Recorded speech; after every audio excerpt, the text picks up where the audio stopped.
time for a big game breakdown. As always, live odds, SBR odds, and sportsbookreview.com. Check out the rating guide and make sure you're betting with a trustworthy shop out there. Can we get a game 7? Rockets at home, down 3-2. 5 o'clock Pacific, ESPN. Rockets 7, 213.5 the total. Who has anything left in the tank?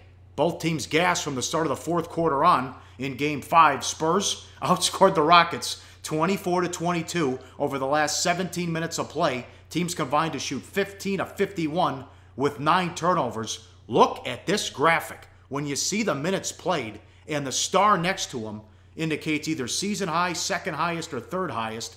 Gordon, Mills, Aldridge, Beverly, Ginobili. A lot of those. Gordon, season high. Beverly, second highest. Green, season high. Ginobili, season high. And shame on Mike D'Antoni again for only playing 7 guys. Rockets ran out of gas. Yeah, and the short turnaround between, remember, in the other literally, in the Houston-San Antonio series, there were 3 games played, and in the exact same time frame, there was 1 game played in the Celtics-Wizards series. So now, it's been 1 day on, 1 day off, 1 day on, 1 day off for the whole series. Now, the impact of the minutes start to add up, and specifically, the fact that the San Antonio Spurs are the deeper of these 2 teams, that is obviously going to matter. And worth noting, on the graphic, just flash that for one more second, Jonathan Simmons at 31 minutes and 39 seconds, also his second highest of the season. But, at least he's a young guy. He should be able to handle it okay. And the only thing that kept Kawhi Leonard from getting into the 40s and having his minute counts way up was the fact that he got hurt and will not be at 100% for this ballgame. Hence, all the money coming in on Houston, driving this line up. The 7s, hey, there's 7.5s popping up as we record, Pauly. And this is a series that hasn't seen a 7.5 for either team since the playoffs began. I don't trust this Rockets team, how they're playing. Mills and Ginobili are worried about their recovery because Murray started in games 3 and 4. Pop didn't play him at all in game 5, so that's a tough turnaround for these 2 guys. They're not used to that load, and Ginobili's old. There's D'Antoni. We got tired and couldn't push it. We had our opportunities with 3 minutes to go in the game to knock a couple threes down. This is Pauly talking. That's on you, Lou Williams. And make some plays, and we didn't do it. We played well enough to win.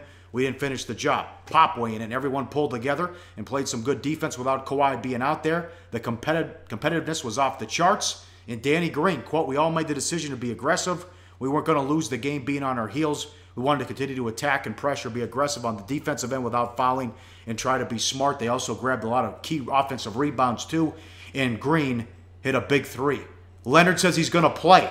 It'd be the one organization who would do this and say, you're good. Limited minutes, we'll wait till game 7, would be San Antonio. It's not just the ankle. They wrapped his knee up, too, in that game at one point.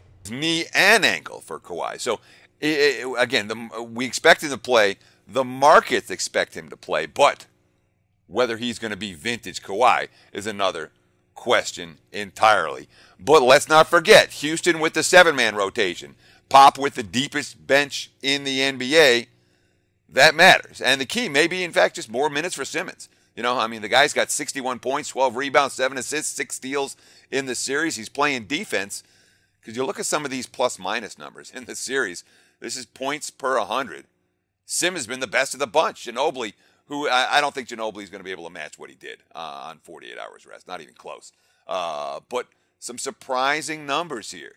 Who are the 2 worst nets, points per 100 in the series? That'd be Mills and Aldridge for San Antonio. And obviously Simmons at the top of the list. So in some ways, advantage San Antonio given the rest factor.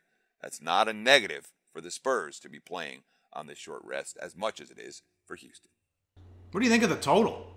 With the short turnaround and guys being tired, will the Spurs walk it up? I imagine jump shooting teams, too, it's going to affect them because of the dead legs.